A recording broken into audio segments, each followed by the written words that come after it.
Welcome to Wayne's Old Time Radio Page channel. I'm Wayne, your host. These programs are brought to you by support of our listeners. You can give your support at Patreon or PayPal, either one. There's clickable links in the description below. Thanks for your support and enjoy the shows.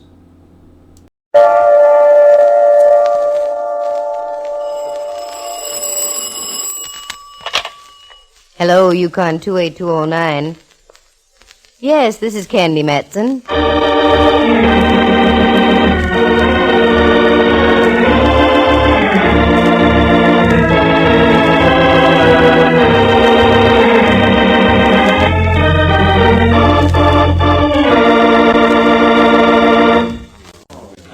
Heat that baby on the tree. Fix those dolly tracks. And look out for that cable, it's hot.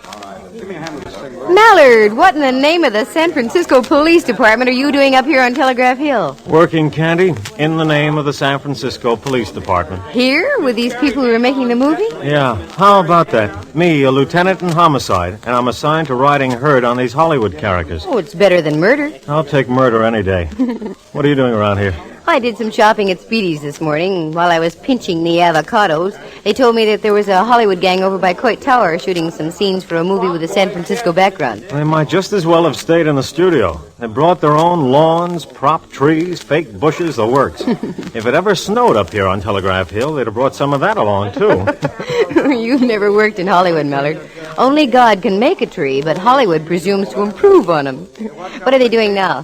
Just getting ready to shoot a scene, I think. Oh. They've been rehearsing it all morning. What's it all about, do you know? As far as I can figure, it's a story about San Francisco right after the gold rush. Look at all the costumes. Very authentic. Looks like they'd been shipped around the horn. By the way, Mallard, do you know who's in the picture? Some lush tomato named Cherry Dana and the Colorado boy, Buff Arnold. Arnold. Did you say Buff Arnold? That's right. Why? Oh, forgive me, Mallard, dear. I knew Buff Arnold when he didn't have a place to house in. He professed to carry a very warm torch for me. Aha! So that's why you so casually dropped by. Oh. An old flame, huh? Don't be ridiculous. I didn't even know the guy was here, let alone still in pictures. A likely story. All right, quiet, please. Let's have quiet. Quiet. This is a take. All set, Mr. Dix. We're ready. Good. Okay, Cherry, we'll roll this one, take a chance on it. Just remember to keep up against those trees. We don't want any shots of those modern buildings below the hill. Oh, remember, Red. Where is my old pal, Buff Arnold, Mallard, dear? By me. Judging by what's been going on, he's not in this particular scene. All right, stand by. Roll 'em. Scene 47, take 10.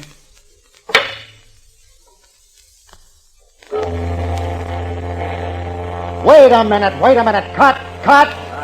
Oh, where's that coming from? Out on the bay, Mr. Dix. Fine thing, a present-day steamer whistle in an 1850 picture. Hold it. Ames. Yes? Let me know when the fool ship is tied up. We won't shoot the scene until it's docked. Yes, sir. Darn it, I was hoping I'd see some action. Well, I'll give you some action. Come on, walk around with me, Candy. I'll show you all the sights. Sights like what, for instance, Mallard? Oh, all the lights they brought up here. They must have 1,000 of them. Undoubtedly to wash out the wrinkles on the leading lady's face. And talk about props. It must have taken a whole freight train to get them up here. Well, I have to have them. For instance, look, right up there. Where, Mallard? Up there, above. In that tree. Hanging by their necks. Oh, Mallard! Don't jump like that, Cupcake. They're only dummies hanging from those ropes. 3 of them. They look so realistic. I must admit, they really do. I understand they use them in a scene where they recreate a lynching in Portsmouth Square. Recreate, did you say? Yeah. Maybe you're right. Take another look, honey bun. A good look at the one in the middle. What are you trying to... Fry me for lard. That one in the middle is no dummy. You're no dummy either, boy mine. How many times have you looked up there? Well, just a couple of times, but the last time I looked, the one in the middle wasn't an ex-human being. With that, I toss the whole thing in your lap, Mallard. I promote you back to homicide. Oh, why didn't these characters stay in Hollywood? 'Tis a bit of a shame, isn't it? Cluttering up our lovely Telegraph Hill trees with gently swaying corpses. Come on, Mallard. Let's give the director a slight touch of apoplexy.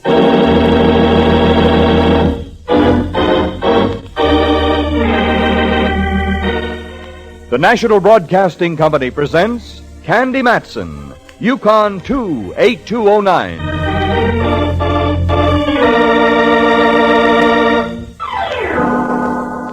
It's funny how sometimes when you're lazy and want to do nothing except live the good, pure life, trouble comes up and belts you over the head with a vengeance. Well, that's the way it happened to me. I'd just finished a deal that took me 3 weeks to crack. I made some good money out of it, banked it, and sat back to relax. But when I heard about the movie company on location on the other side of the hill, my curiosity got the better of me. As of that moment, my contemplated relaxation was at an end. Period. Paragraph. I literally walked right into trouble because there was Mallard and cut down. Okay, Mr. Dix. Take a good look at him. You recognize the gent? I recognize him, yes, but I don't know him. He was one of the extras we used in a scene yesterday. Did he come up from Hollywood with you? I'm pretty sure he didn't. I think he was hired here locally. Wait a minute. Who's this young lady? I don't want any outsiders in on this. Don't fret your little head, Mr. Dix. Aside from being a material witness, she's a well-known private investigator. Ah, excuse me, I didn't know. That's all right. No need to apologize. Some of my best friends are movie directors. Who would keep the roster on your personnel? My assistant, Bill Ames. Is he around? Well, I'm right here, Lieutenant. Oh, good. Can you give us any dope on this fellow? Oh, golly, I'm afraid not. I've seen him, but I wouldn't know his name from Adam. How about the payroll? When do you pay off the extras? Ah, that's a thought. We pay off at 5 o'clock tonight. Why don't we come back then, Mallard? We can check off the names against the pay vouchers. There's one thing extras like to do, and that's get paid. The name that doesn't show up is our friend the corpse. Okay, we'll let it go like that. What do you pay off? Room 873, Montfair Hotel. Make sure everybody's there, unless they want a little trouble thrown at them. I'm sorry, Mr. Dix. You can go on with your shooting now. No more today. It's too unnerving. Ames, knock it off.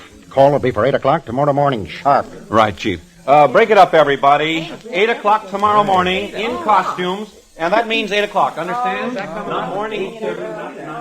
You mind waiting here for a moment, Candy? I want to put in a call to the coroner's office for a wagon. Sure, that's all right. Go ahead. Good. It'll only be a few minutes. Mr. Dix, pardon me. Yes? Can you tell me where Buff Arnold is staying? What do you want with Buff Arnold, young lady? I used to know him when he was playing bit parts in Hollywood. Oh. Did you, work in Hollywood? I did a little time down there, sitting around in agents' offices. You know, you're a sharp little cookie. Say, all of a sudden I've got an idea. I'll bet. No. On the level, believe me. I have a small part coming up that'd fit you to a T. Good-looking gal, wise, supposed to work in her father's store selling supplies to the miners. Can you, act at all? I used to shoot a fairly sharp mess of dialogue. Do you live close by? Right over there, 1 block. Penthouse on the top. All the better. As soon as your policeman friend removes the deceased there, why don't we go over to your place and look at the script? You know something? I've got an idea that's the idea you had the idea about. Okay, I'll look at the script. But for your information, Mr. Dix, I'm interested only in playing a part in your picture. Mallard came back, and I told him what had developed with Dix. He shot me a look that had more question marks in it than a government income tax form. I assured him I could handle the situation, and he left with the body, still clad in its 49er prospector's outfit. Dix issued some final orders, took me by the arm, and we strolled over to my place. Charming, but positively charming. Thank you. What a gorgeous view. How long have you lived here, Miss... Oh, now, isn't that silly? I don't even know your name. Matson. Candy Matson. Candy Matson. Never have I heard a name match a personality so completely. I'm Reginald Dix. Just call me Reg. As you say, Reg. Would you like a drink? Oh, splendid. Soda highball? I think I can scrape one together.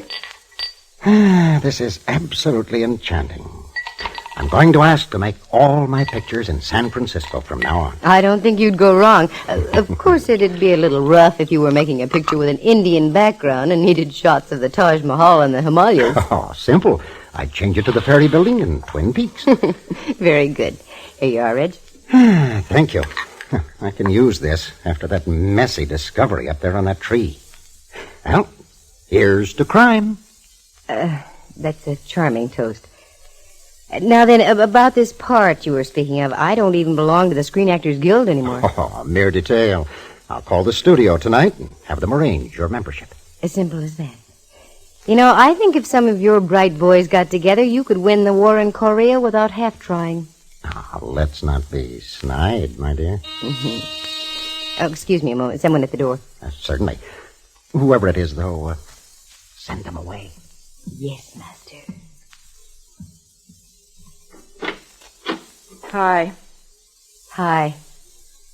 But now that we've established our highs, is there something I can do for you? I'm Cherry Dana. Is Mr. Dix here? Oh, why, yes. Would you wait here, please? I will not wait here. I want in. Now, just a minute. There you are, Ed. You have a short memory, haven't you? Cherry, what are you doing here? I'm having a conference. So I see. I hate to mention it, but this happens to be a private home, Miss Dana. I'll have to ask you to leave. Don't be boring. You lured my director up here, and I'm going to see that some little local wench doesn't put the squeeze play on him. Why, you pampered brat. Get out of here right now, or I'll show you how a local wench can back up words with action. Oh, now hold on here, both of you. Cherry, I resent this intrusion just as much as Miss Matson does, I'm sure. I'll bet. What about me? You said you were going to drive me back to the hotel. Very well, it slipped my mind. Oh, I'm sorry, Candy. I dislike scenes of this sort. We'll discuss our business later. Good. I find now that I'm extremely interested. Good afternoon, Miss Dana. I'll see you later. I was so mad I was boiling. If I'd been a thermometer, quicksilver would have been streaming out of my ears. I did the most natural thing, took a shower, and little by little I simmered down. Actors and actresses are like anybody else. Most of them are darn nice people just trying to make a living, but one ham like Cherry Dana can ruin the picture. Just as I was getting dressed, the ferry building siren blew its top, indicating 4:30. I had to step on it if I was going to be at the Montfair at 5 in time for the payroll sequence with the extras. So I stepped on it and found myself in a minor mob scene outside room 873 at the Montfair Hotel. Mallard spotted me, grabbed me by the arm, and took me inside the room. I really didn't expect to see you, Candy. Why not? I thought perhaps you were discussing contract terms with Dix by now. Big Hollywood star and all that. Oh, Mallard, cut it out. All right, ladies and gentlemen, as I call out your names, step up fast and sign the voucher. Anderson, Robert. Apperson, Lou. Yep. Bennett, Bert, Beverly. I studied the faces as they stepped by the cashier's table set up in the room. They were all types. Anyone could have been a villain, a dance hall girl, a hero, an ingenue, or just plain extra. The roll call droned on in the background. The whole thing took about 10 minutes. And suddenly we were alone. Ames, the assistant director, the girl who had done the actual paying, Mallard, and myself. Well, that's it. Who's missing, Ames? You're in for a bit of a shock. How do you mean? Nobody's missing. Everybody listed on our payroll checked in and was paid off. What? That's right. Did you recognize every person who had been paid off? I'm pretty sure I did. Well, this is a fine kettle of nothing. We have an extra who's working in the picture, and yet he isn't.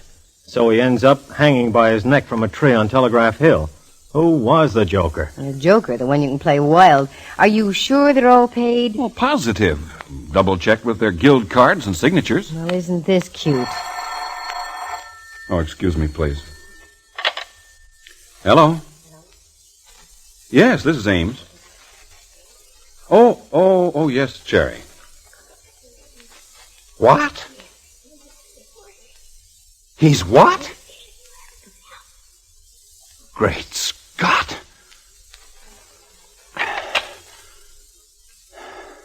What's the matter, Ames? What is it? You're white as a sheet. Dix. He's just been found shot to death in his room.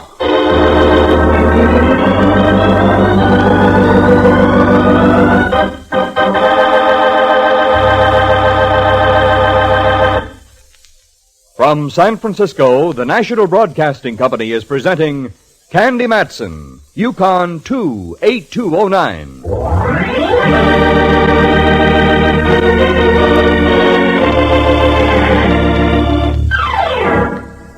Reginald Dix, well-known Hollywood director, shot dead in his hotel room. We were looking for developments. We got them, but not the kind we expected. Mallard led the way up to the suite that Dix had been occupying on the top floor. There was a mob around the door, and my boy Mallard soon dispersed them and instituted some semblance of order. Dix was sprawled out on the balcony overlooking the bay, and an ever-widening pool of blood showed that he'd been hit in the chest. Cherry Dana was pacing the room, smoking a cigarette. Ames stood in the middle with his jaw flapping. And who should be in the room, too, but my old pal from my days in Hollywood, Buff Arnold.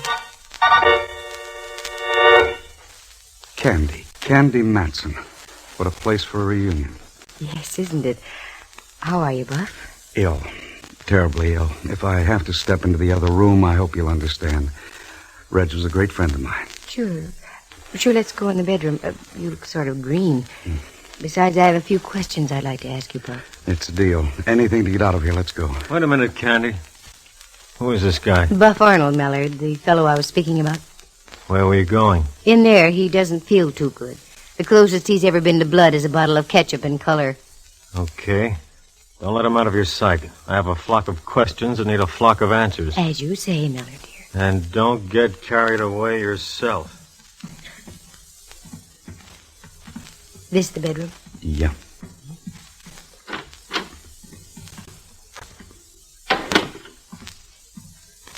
Well, Buff, you seem to be doing all right. A lot different than when I knew you in Hollywood, Candy. You look swell, Buff. Too darn swell. What do you mean?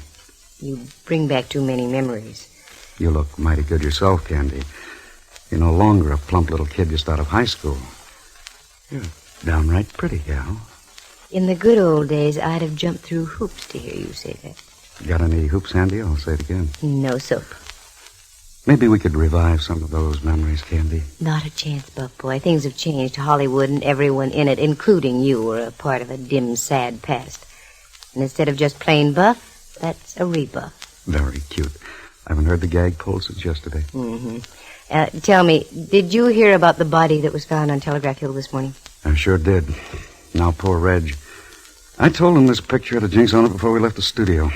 Little things that happened right from the start. Like what? Well, in the first place, I wasn't even supposed to be in the picture. They were going to give it to some new kid as a build-up. A week before the first day of shooting, he up and disappeared. He hasn't been heard from since. When they shoved me into the breach. Then the assistant director tripped and fell off a catwalk, broke both legs. He had to be replaced. Anything else, Buff? Yeah.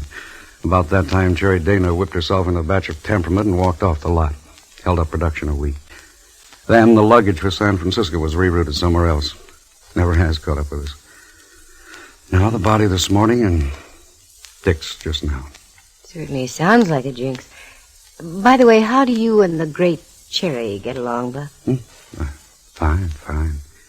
I try not to see her except on the set. Come here, Candy. Just let me hold you in my arms once. Just once. I want the feel of someone who's truly genuine. You're still just a little boy, aren't you, Buff? Okay, Arnold, I'd like to, Well, pardon me. I hate to break this up, but I want to talk to you, Mr. Arnold.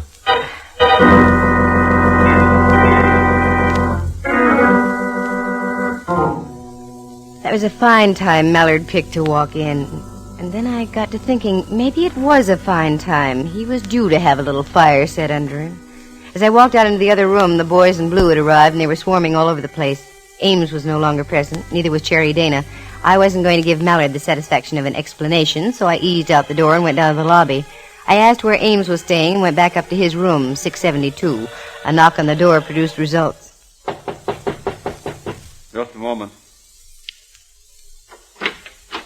Oh, Miss Matson. Something you wanted? Yes, may I come in? Why, yes. I was just lying down. This thing about Reg has knocked me for a complete loop. It seems to be quite a shock to everybody. You've been with Reginald Dix for a long time, haven't you, Ames? Well, off and on, yes. A good number of years. How about La Dana? Cherry? Well, I've known her extremely well, even before she became a top-flight star. Can you give me any idea who might have had it in for Dix? If you can, you better spill. The truth will come out sooner or later, Ames. It always does in things of this sort. I've only one little thing I can tell. I've already told it to your lieutenant friend. Oh? And what's that? As I got back from Telegraph Hill, I dropped by Reg's suite. Wanted to talk about tomorrow's shooting. As I drew near his door, I heard loud arguing. Arguing? Who were the opponents? Reg and Cherry Dana. Mm-hmm. And what were they arguing about, Ames? You? So that's it. Tell me, is Cherry the kind of woman who would turn killer on an impulse? It's hard to say. She has a terrible temper. Mm-hmm. Does Buff Arnold fit into the picture in any way? I don't know. He's a sly one, that Arnold. He plays his cards in strictly a commercial manner. May fit into the picture. He and Reg were never too friendly. I see. Well, thanks, Amesy. I'll leave now, and you'd better lock your door. The way things are going, you might wake up to find yourself dead.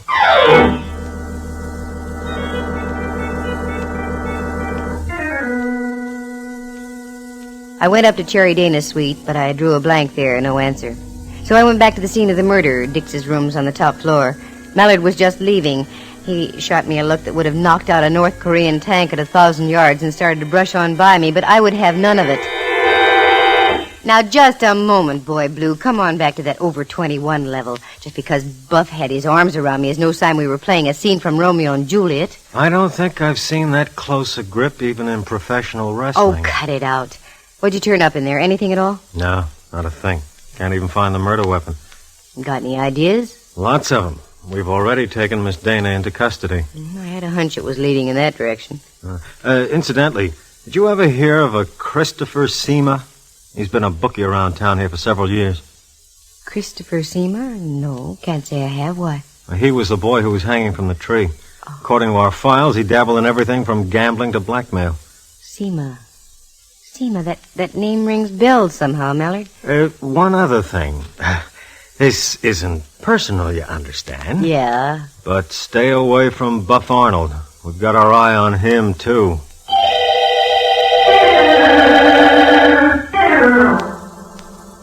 Little things were suddenly clicking way back in my mind, awfully vague, but the old processes from years before were coming to life ever so slowly. Mallard had work to do, plenty of it, down at the Hall of Justice, work in which I was included out. I went outside on California Street, watched him get into a squad car with two of his men, and I waved him a goodbye. That was when I had another idea. Dix's suite. Cops were through with it. The body had been removed. But I had a hunch that was the key to the situation. Knowing the manager of the Montfair, it was no trouble at all to get a key to Reg's suite, and that's where I headed, up to the top floor. I let myself into the darkened room, closed the door behind me. And with the lights of the city way below seeping through the balcony window, I found a place in back of the settee and sat down to wait and think. The balcony window being opened, the roar of the city traffic underneath came gently through and helped my thinking. And that's when it hit me. Seema. Several years before I had served my term in Hollywood, there was an actress named Vivian Seema. The same face as that of Cherry Dana. Now the clouds were beginning to lift, and at the same time the door opened in the suite and the silhouetted figure of a man entered the room.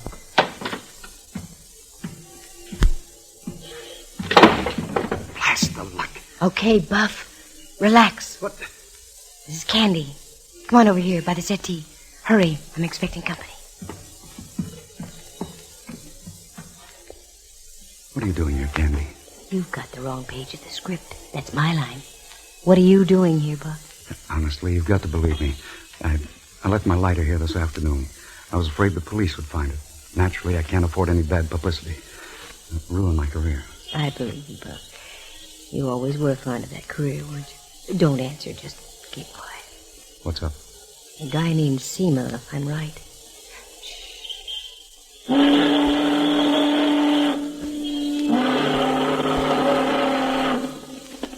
Since Reginald Dix didn't like him. Wait a minute. I think I hear someone coming along the hall.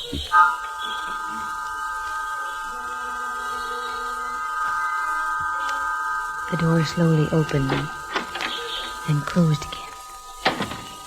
The dim light from the hall showed the form of another man. Then the dark figure moved slowly but surely across the room. It stopped for a second or two, as though listening for something. Then moved again to the balcony, out onto the balcony, and whoever it was grabbed the ledge above, hoisted his feet up onto the iron grillwork, and hung over the city. That's when I acted. Okay, Ames, stay right where you are, in that position. What? You think I'm a fool? Candy's out on that ledge. He's ducked around the outside on that ledge. Fool. Quick, Buff. Go down the hall and get out on the fire escape. Cut him off. Okay, what are you going to do? Go out on that ledge after him.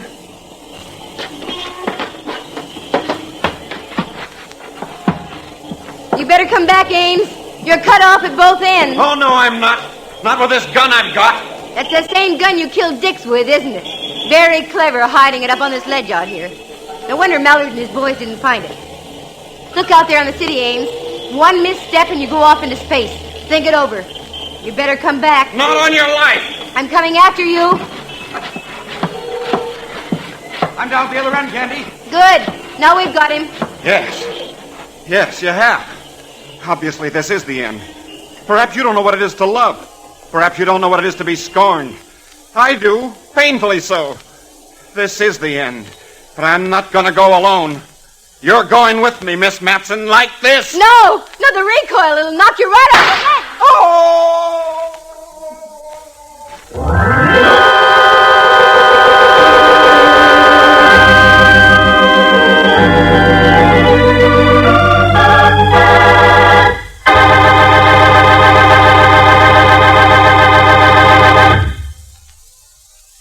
So it was just a matter of jealousy. Is that right, Candy? That's right, Mallard, dear. The same thing you developed when you walked in on Buff Arnold and me. Okay, so I was burned up.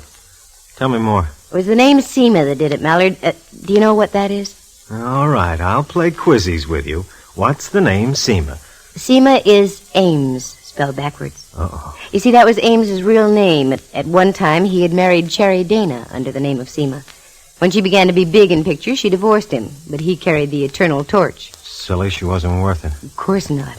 Because she collected men. Reginald Dix, not because she loved him, but because she was fading in pictures and because Dix was the only one who could keep her in front of the public.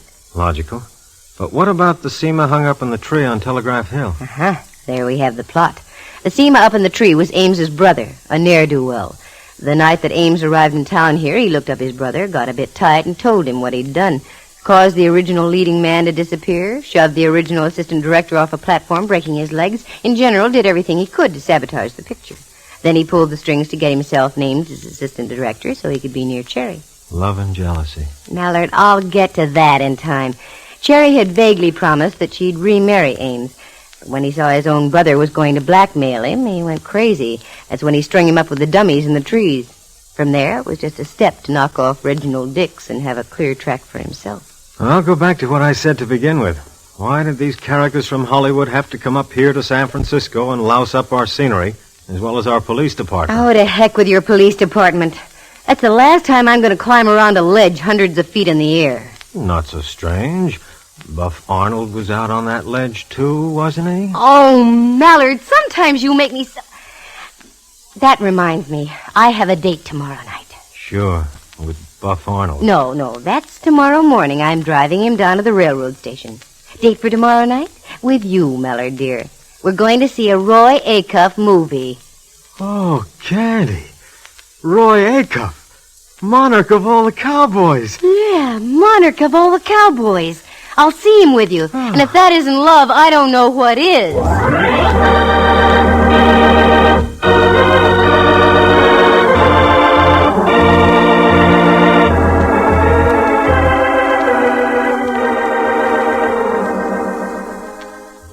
Listen again next week at this same time.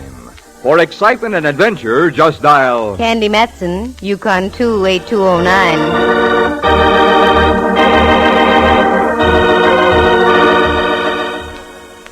Heard tonight were Hal Burdick as Reginald Dix, John Grover as Ames, the assistant director, Mary Milford as Cherry Dana, Kurt Martell as Buff Arnold, and included in the cast was Ken Langley. Henry Leff plays the part of Lieutenant Ray Mallard.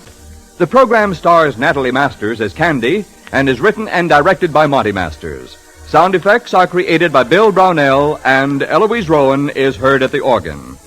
The characters in tonight's play were entirely fictitious. Any resemblance to actual people is purely coincidental. Tonight's engineer was Clarence Stevens. The program came to you from San Francisco. Dudley Manlove speaking. This is NBC, the National Broadcasting Company.